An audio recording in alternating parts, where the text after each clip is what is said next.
everybody, I'm here with Heritage Handcrafts and we're gonna make a little leather football today. You know those little paper ones you used to make at school? Fold them up a little triangle, give them a little flick. Well, we're gonna attempt to do that with leather. I thought that might be something fun and easy to maybe test out if you want to start doing some leather work. It covers a lot of the bases.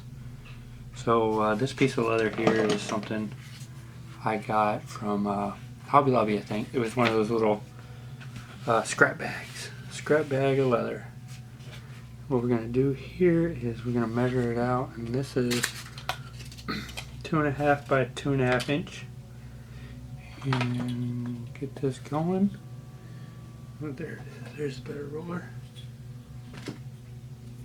Now I'm going to use this grid board. Get straight lines here. So I'm going to start here. I'm going to cut. Give me a square, straight edge. Start there.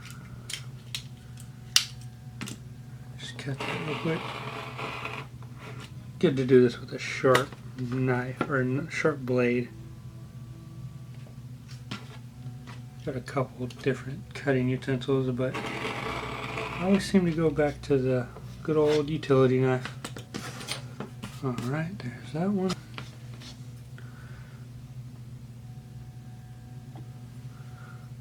Get this like so, so 2.5. Make it to where y'all can actually see that. And we're just gonna cut it. Alright. Good sharp knife and a roller with a cork back helps so it doesn't slip and slide everywhere.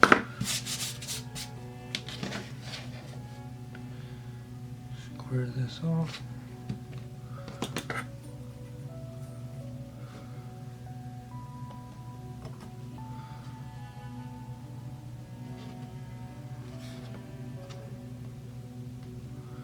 I'm making this a little more precise than what it needs to be for what it is, but if you're gonna do it, might as well do it right. 2.5 by 2.5. Alright. Now we got that. Take this. It's all good. Put our knife away. What we're going to do next is we're going to mark some lines with a wing divider. This one I keep set at, honestly don't know what it's at, let's see, it's about 1/4 of an inch. So I keep this one set at. Seems to work good for me. And these will be for our stitching marks later, or pricking irons. Take that, put that back in our prick. So we got our lines marked for our pricking irons. Let's see, now we're going to fold it so it's going to end up looking like this, but we're going to make sure our lines are across from each other. I'm going to make sure those lines, these lines are across from each other. So I'm going to fold it over like so. That way when I put holes in it on this side and put holes on it on this side, if I stitch it up, I'm still making that mark.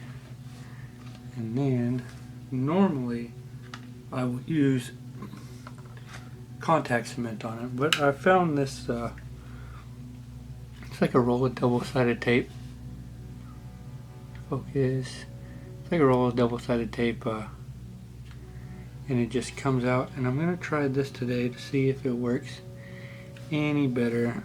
So there's that, and they make a a tape for leather specifically, but this was laying around the crafting aisle. And I want to see if it works any good, any better, or just the same maybe. Because that contact cement gets to stinking.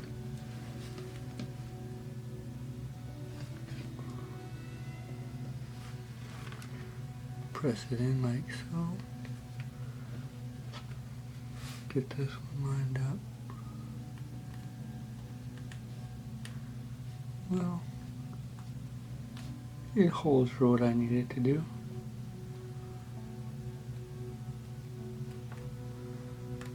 Get that and that.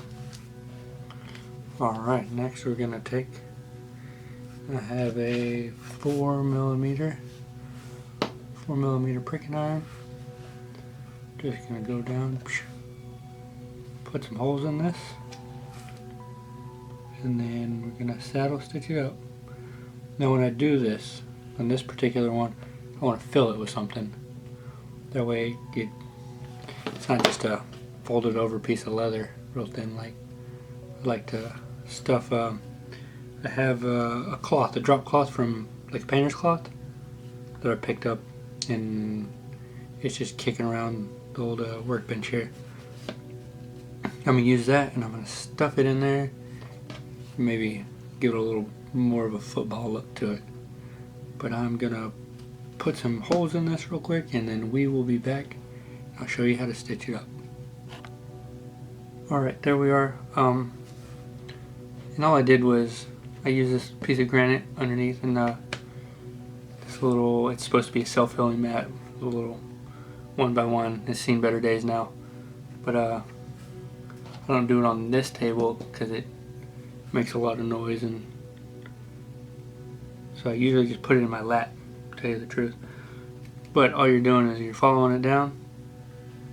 You get on your line,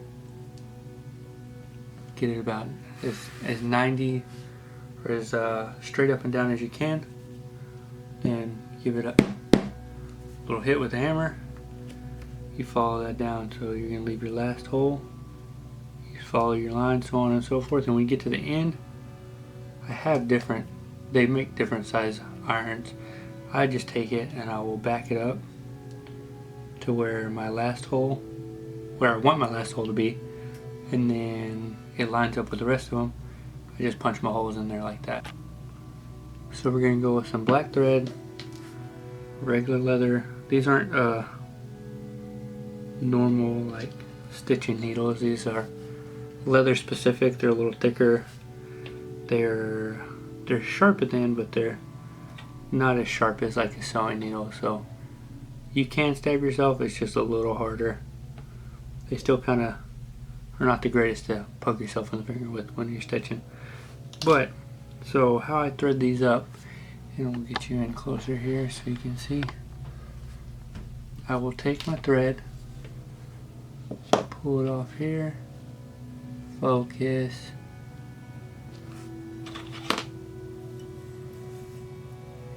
I'll put me a little, see if I can get this for me. We will thread this through here like so. Cut this. Try and make this a little wedge, kind of a point on the end of it. I'd show you, but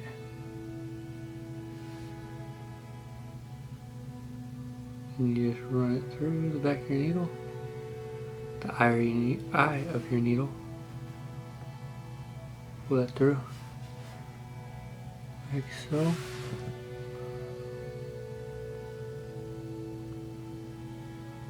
Pull it through. Then what I will do is I will pull it to about a little further than the length of the needle. Come on. Work with me, camera. Further than that. And then I will stab it back through itself.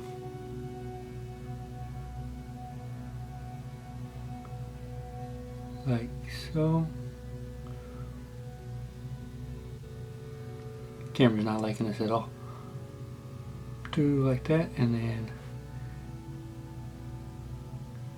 push it back to the back, back to the back, and then you just pull it. And it secures that on there.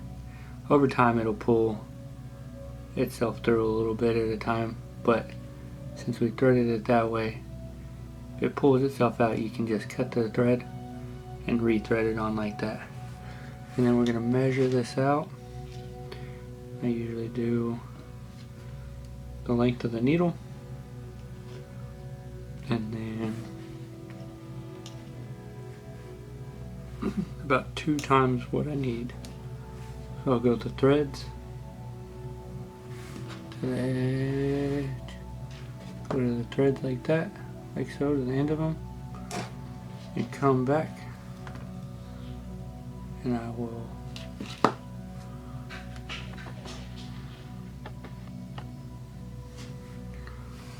pull it in half and include that needle, then we cut. Then you're going to need 2 needles. So I'm going to put this one on the other way, the same way I did that first one.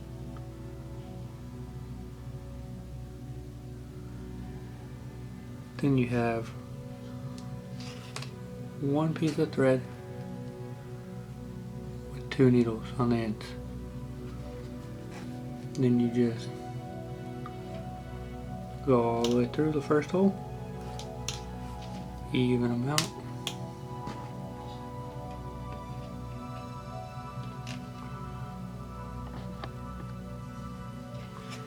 Even them out.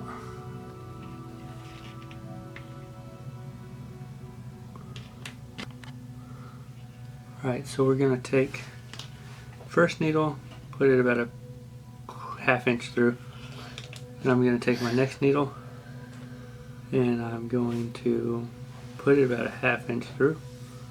Let me get that in there. Come on.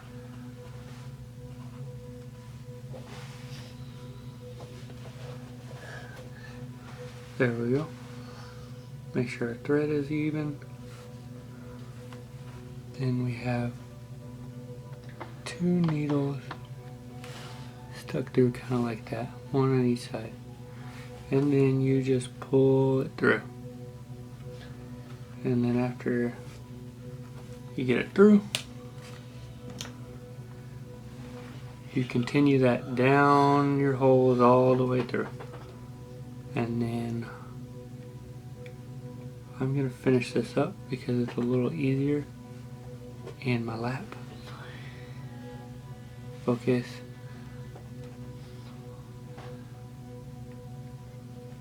You just go all the way down, and in this case I'm going to follow it down to about right here or so, and then I'm going to put that stuff in it like I said. But I will be back when I'm ready to do that. Alright, so I've got this almost all the way stitched up. Now we need to open it back up. And we're stuffing it in. We're going to stuff it, yep. All the way until we're out. Somebody's out of stuffing. Yeah. Open a little hole in the end of it, and we are using, like I said, some painter's drop cloth I've had laying around. It's not the one that we got. And it's super easy, like once you cut it, it frays a lot, and I just grab it, just pull a little bit off of it. You can pretty much stuff it with whatever you want, any scrap leather. I just want to add some bulk to the inside of it. I think that's probably enough. Alright, so we have stuffed it. I sewed it up a little bit more, and I overstuffed it so the thread is not, or my sewing needles are not going through like I'd like them to. So what we're going to do is, so I'm going to take the back end of my needle, I'm going to shove it through the next hole behind, so I'm back stitching basically. I want to shove it, but I don't want to go all the way through. See how it's poking through like that? I want it to come up in between those layers. Alright, and my needle's not going to come all the way out like I want it to. So I'm going to do that on the opposite side.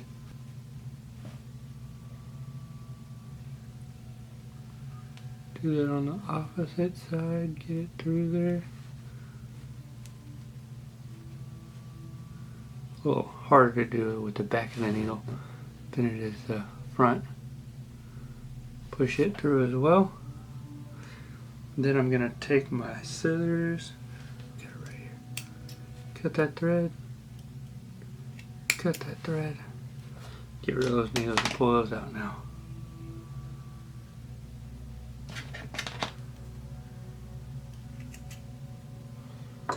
Alright, so those are in between. So I like to round the edges off of them, and I have a, you can do it with a utility knife. You got a pair of big old leather scissors here. Makes it a little easier. And it's not a have to do, it's a I choose to do it kind of thing. Just makes it a little nicer looking than pointed corners. To me at least. If you like the pointed corners, you leave pointed corners. So we'll get that cleared up like that. See if my camera will focus.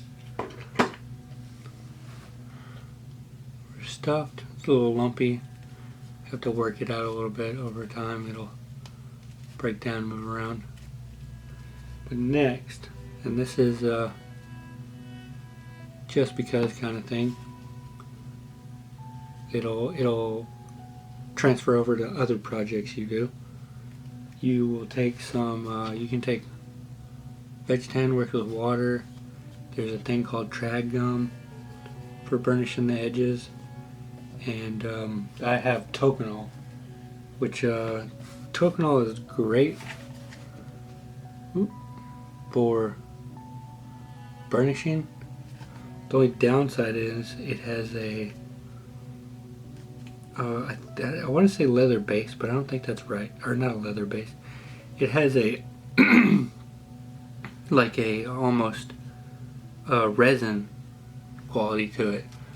So if you get it on like some veg tan and stuff, like on the edges is great. It'll kind of make a little hard shell, and then you can burnish it, sand it down, burnish it. You can go back and forth on it however many times you want, and it'll get super shiny up to a point. It won't just keep getting shiny, but you can make the